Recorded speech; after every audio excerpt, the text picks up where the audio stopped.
round but not sphere. The North Pole is at the center of most flat Earth maps, with the ice of Antarctica holding everything in. So are you certain this is what the Earth looks like? Pretty sure. Almost. I mean, there are some details to be worked out, sure, but the basic concept is sound.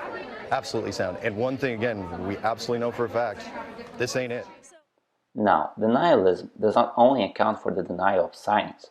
Also, denialists can be described as people who deny historical, proven facts. I believe that the historical evidence is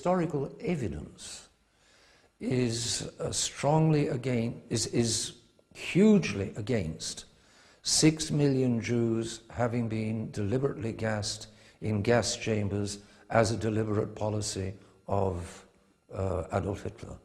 But you say not one Jew was killed. In gas chambers. So there was no gas chamber. I believe there were no gas chambers. Republican. No, this accursed two-party, Jew party, queer party system can't stand language it. and the fact that you deny the Holocaust. You are entitled Yes, I deny the Holocaust. Listen, it's an extortion racket. You pure are and simple. entitled to and your if you did own any investigation, if you did any honest investigation of the Holocaust, you'd realize that it is nothing but an international extortion racket by the Jews to bleed, blackmail, extort, and terrorize their enemies. Yeah. And to suck us into one war after another in the Mideast. Yeah, I was not campaigning as a National Socialist. I was campaigning as a Republican. I was campaigning on the one issue that's on everybody's mind, and that's to avoid war in the Middle East. Okay. We need more wars. Sure. No, we don't need more wars. Fine, we need I more understand. jobs. And well, I don't even want to quote you, but here's the deal. Here, you can have your own conspiracy theories, but you can't have your own facts. Not conspiracy theory, it's a fact. Mr. The Jones, Jews controlled basically 6 million the country, Jews the were Congress, killed. the economy, Adolf the Hitler media. perpetrated a genocide. The Auschwitz death camp existed, and the Nuremberg trial happened. Poppycock. Those are the facts, sir. Poppycock. Either way, here's the larger point. It's a scam. Fine, you're on the record. You've said that you don't believe the Holocaust. Forged records of Holocaust survivors are getting special Social Security benefits. I'm glad that you're pinning all of your position and platform on that piece of paper. Former Congressman Bill Lipinski. Martin Bridgestock, senior lecturer from the Griffith University, throw some light into the main motives of denialism. For example, in the 1950s, tobacco companies knew from their own research that tobacco smoking was both addictive and terribly dangerous to health. When scientists and doctors began to say this publicly, the companies hired other scientists and PR people to argue that there was still doubt. Millions died as a result. More recently, energy industries have attempted to dispute that humans are responsible for climate change. Other people won't accept that vaccination protects against disease. It's hard to understand these deniers, but it seems they're driven by a small number of motives, and they use a pretty standard set of arguments to defend their views. One motive is corporate greed, another may be religious fanaticism, and almost always they suspect scientists and governments of some sort of conspiracy. It's fascinating. Yeah, fascinating indeed, but also tragic and dangerous. Let's dig a little more into this phenomenon. Denial and denialism are both related, but they also differ. We are all in denial at some point, or some of the time at least. Part of being human is finding intentionally or not clever ways to avoid dealing with unpleasant feelings. And sometimes this deception is necessary and a means of survival. Thus, denial shields us from painful realities, and although it often can be destructive, it serves a psychological purpose of a sort, a natural defense mechanism. Denial can be as simple as refusing to accept that someone is speaking truthfully. Denial can be as the multiple ways we avoid acknowledging our weaknesses and secret desires. What often happens is that the denialist creates a new and better truth, and the situation escalates when this private self-deception becomes a public dogma. In other words, when it becomes denialism. From there, another phenomenon often occurs. It's called the herd effect or herd mentality, which implies how people can be influenced by their peers to adopt certain behaviors on a largely emotional rather than rational basis. In that order, a post-truth scenario starts to emerge.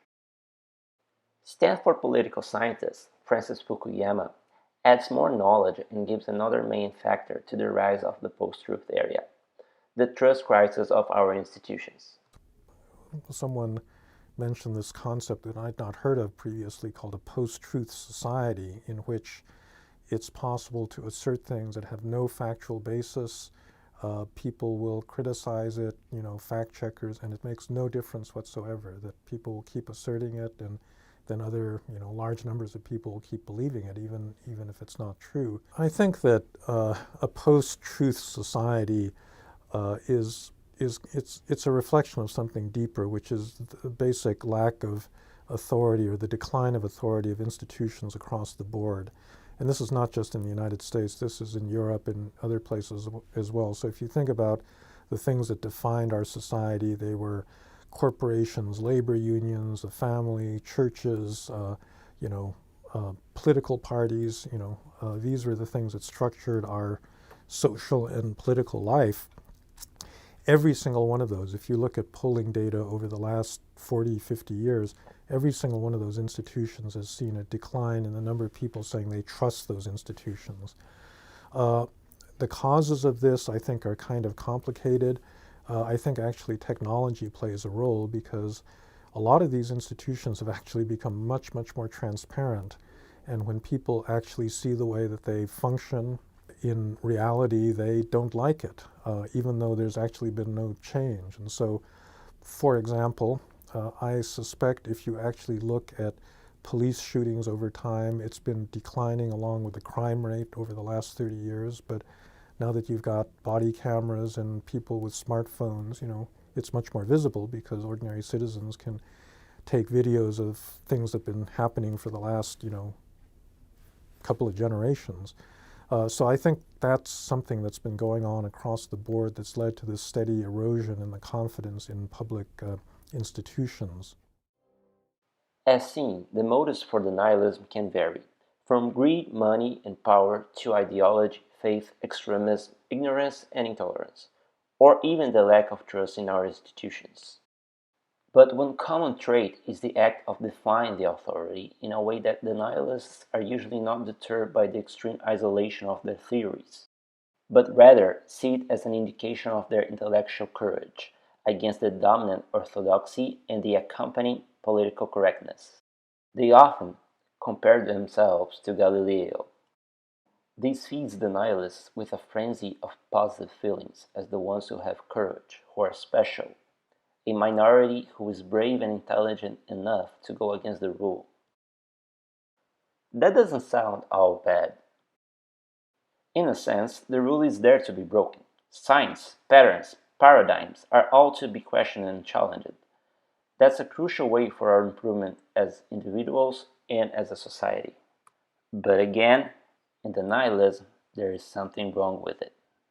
The academic response to an opposing argument is to engage with it, testing the strengths, weaknesses of the differing views, in the expectation that the truth will emerge through a process of debate. However, this requires that both parties obey certain ground rules, such as a willingness to look at the evidence as a whole, to reject deliberate distortions, and to accept principles of logic. A meaningful discussion is impossible when one party rejects these rules. Denialism is in part a response to the vulnerability of denial. To be in denial is to know at some level. To be a denialist is to never have to know at all. Therefore, denialism is a systematic attempt to prevent challenge and acknowledgement, to suggest that there is nothing to acknowledge, whereas denial is at least subject to the possibility of confrontation with reality. Denialism can rarely be undermined by appeals to face the truth. Now, how can society deal with denialism? That's definitely tough to answer, especially when people in power practice denialism so often nowadays. But we saw in history, and we see now, people getting not only uncomfortable with the situation, but angry and taking action. We are seeing even a younger and brave generation going out there and fighting. How dare you? People are suffering. People are dying. Entire ecosystems are collapsing.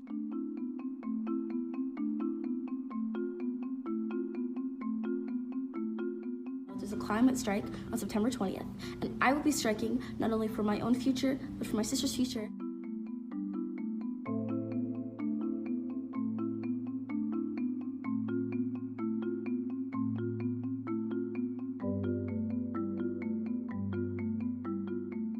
Hace falta justamente un involucramiento de la juventud en este tema porque nos están dejando un mundo, dirigentes políticos y empresarios, que no va a poder ser habitable en un futuro muy próximo.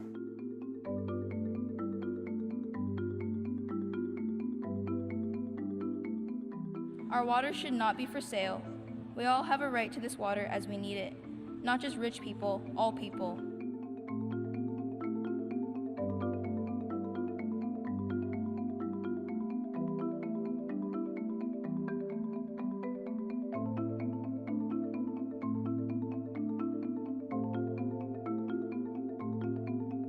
You cannot justify human rights abuses with economical arguments.